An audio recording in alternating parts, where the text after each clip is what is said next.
السلام علیکم ورحمۃ اللہ وبرکاتہ۔ محترم ناظرین و سامعین، اسلامی بھائیوں، دوستوں، عزیزوں، ماؤں اور بہنوں، آؤ نبی کی نماز سیکھیں سیریز کے اس ویڈیو میں ہم اذان اور اقامت سے متعلق کچھ باتیں جاننے کی کوشش کریں گے۔ ہو سکتا ہے کہ اس سے متعلق بھی 2-3 ویڈیوز ہو جائیں، لیکن اس کی اہمیت کو جاننا بھی نہایت ضروری ہے۔ حضرات گرامی، ہمیں اور آپ کو یاد رکھنا چاہیے کہ اذان اسلام کا شعار ہے، اسلام کی علامت ہے، اسلام کی اور مسلمانوں کی علامتی چیز ہے۔ حضرت انس رضی اللہ تعالیٰ عنہ کی ایک روایت ہے، کہتے ہیں کہ اللہ کے رسول صلی اللہ علیہ وسلم جب کسی قوم پر حملے کا ارادہ کرتے تو صبح ہونے تک حملہ نہ کرتے، پھر اگر اذان سن لیتے تو رک جاتے۔ یعنی اذان اگر کسی بستی میں ہو رہی ہے، کسی علاقے میں ہو رہی ہے، تو آپ حملہ کرنے سے باز آتے، اور اگر اذان نہ سنتے تو صبح ہوتے ہی حملہ کر دیتے۔ صحیح بخاری کی روایت ہے۔ یہ اللہ کے نبی صلی اللہ علیہ وسلم نے گویا اس کو ایک علامتی چیز قرار دیا ہے کہ جس علاقے میں مسلمان رہتے ہوں، جس بستی میں مسلمان بستے ہوں، وہاں اذان ضرور ہوگی۔ اسی طرح سے اللہ کے نبی صلی اللہ علیہ وسلم کا ارشاد گرامی ہے کہ جب نماز کا وقت ہو جائے تو تم میں سے کسی شخص کو اذان دینی چاہیے۔ یہ بھی صحیح بخاری صحیح مسلم کی روایت ہے۔ اللہ کے رسول صلی اللہ علیہ وسلم کا یہ بھی ارشاد گرامی ہے کہ اذان نماز کے لیے جب اذان کہی جاتی ہے تو شیطان ہوا خارج کرتے ہوئے بھاگتا ہے۔ جہاں تک اذان کی آواز جاتی ہے وہاں تک شیطان بھاگتا جاتا ہے اور ہوا خارج کرتا جاتا ہے۔ صحیح بخاری صحیح مسلم کی یہ بھی روایت ہے۔ اذان دینے کے لیے عام طور سے اذان دینے والوں کو ہمارے سماج میں، معاشرے میں بڑا گھٹیا اور حقیر اور چھوٹا جانا جاتا ہے، لیکن مؤذن اور اذان دینے والے کی فضیلت کیا ہے آپ سن کر عش عش کریں گے۔ اللہ کے نبی صلی اللہ علیہ وسلم نے جو فضیلتیں بیان کی ہیں وہ تو کی ہی ہیں، اللہ تعالیٰ کا جو یہ عام ارشاد ہے اس میں بھی مؤذن آتے ہیں کہ وَمَنْ أَحْسَنُ قَوْلًا مِّمَّنْ دَعَا إِلَى اللَّهِ، جو اللہ کی طرف بلائے اس سے زیادہ اچھی بات کس کی ہو سکتی ہے؟ ظاہر ہے کہ مؤذن اللہ کی طرف ہی بلایا کرتا ہے۔ تو یہ اس عام آیت کے حکم میں مؤذن بھی آ گئے۔ جیسے اللہ کے نبی صلی اللہ علیہ وسلم کی بہت ساری حدیثیں ہیں مؤذنوں کی فضیلت کے سلسلے میں۔ ایک مشہور حدیث ہے کہ المؤذنون اطول اعناقا یوم القیامہ، صحیح مسلم کی روایت ہے کہ قیامت کے دن سب سے لمبی گردنیں، یعنی سب سے اونچے جو لوگ ہوں گے وہ مؤذن ہوں گے۔ یہاں چاہے جتنے نیچے سمجھے جائیں، جتنے بونے سماج کے لوگ بنا دیں مؤذن کو، جتنا گھٹیا جانے، جتنا حقیر جانے، جتنا پچھڑا جانے، جتنا چاہیں اس کی قیمت اور اس کی سیلری اور تنخواہ متعین کریں، لیکن اللہ رب العالمین کے ہاں اس کا شرف، اس کا مقام، اس کا مرتبہ، اس کی بلندی کا کیا پوچھنا ہے کہ اللہ کے رسول صلی اللہ علیہ وسلم فرماتے ہیں کہ قیامت کے دن مؤذنوں کی گردن سب سے زیادہ لمبی ہوگی۔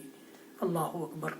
اللہ کے رسول صلی اللہ علیہ وسلم کا ایک اور ارشاد کہ اگر لوگوں کو معلوم ہوتا کہ اذان کہنے اور پہلی صف میں نماز پڑھنے کا کیا اجر ہے، کیا ثواب ہے، تو اس کے لیے اگر قرآن اندازی کر کے باری لینی ہوتی تو لوگ لے لیتے۔ قرآن اندازی کر کے، قرآن نکال کر کے باری اگر اذان کی لینی ہوتی تو لوگ لے لیتے، اور پہلی صف میں نماز پڑھنے کی جگہ قرآن نکال کر کے لینی ہوتی تو لے لیتے، اگر دونوں کا اجر لوگوں کو معلوم ہو جاتا۔ یہ بھی صحیح بخاری کی روایت ہے، صحیح مسلم کی روایت ہے۔ اتنی اہم چیز ہے یہ اذان۔ اللہ کے نبی صلی اللہ علیہ وسلم کا ایک اور ارشاد میرے سامنے جو سنن نسائی کی روایت ہے کہ المؤذن یغفر له بمد صوته ويصدقه من سمعه من رطب ويابس وله مثل اجر من صلى معه، کہ مؤذن کی مغفرت ہو جائے گی، مؤذن کو بخش دیا جائے گا جو بھی اور اس کی تصدیق کریں گے۔ مؤذن کو بلند آواز سے اذان کہنے کی وجہ سے بخش دیا جاتا ہے، یہ اللہ کے نبی صلی اللہ علیہ وسلم کی حدیث گرامی ہے، اور اس کی تصدیق وہ ساری مخلوقات کریں گی، چاہے وہ خشکی میں رہنے والی ہوں یا تری میں، تصدیق کریں گی جو ان کی آواز، مؤذن کی آواز سنتی ہیں۔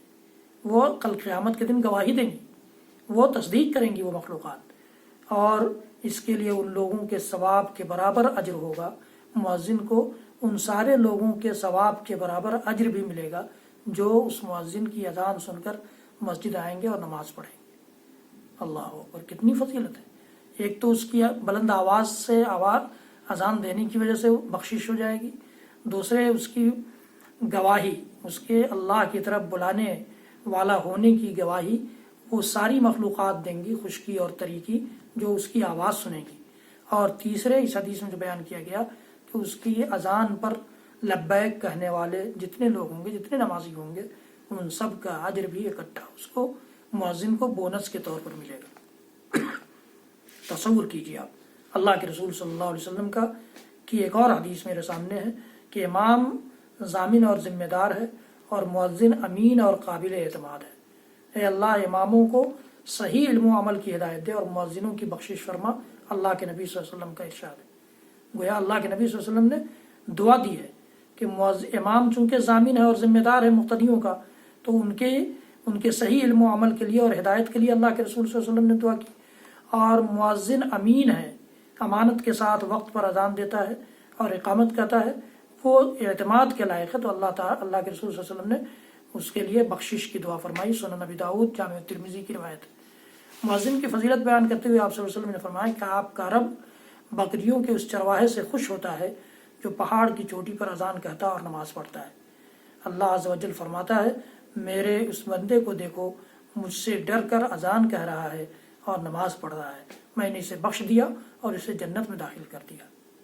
یہ سنن نسائی کی روایت ہے، سنن ابی داؤد کی روایت ہے۔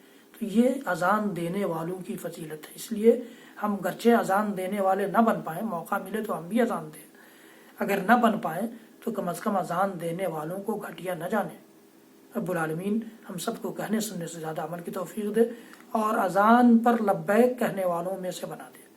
حضرات گرامی، یہ ویڈیو زیادہ سے زیادہ شیئر کریں تاکہ صدقہ جاریہ بنے میرے لیے، آپ کے لیے، اور میرے چینل کو سبسکرائب کریں، بیل آئیکن ضرور دبائیں، لائک بھی کریں۔ رب العالمین ہم سب کو اذان اور نماز سے جڑنے والے اور جڑ جانے والے بندوں میں سے بنا لے۔ وصلی اللہ تعالی علی نبینا محمد وعلی آلہ وصحبہ وسلم۔ سبحان ربک رب العزۃ عما یصفون وسلام علی المرسلین والحمد للہ رب العالمین۔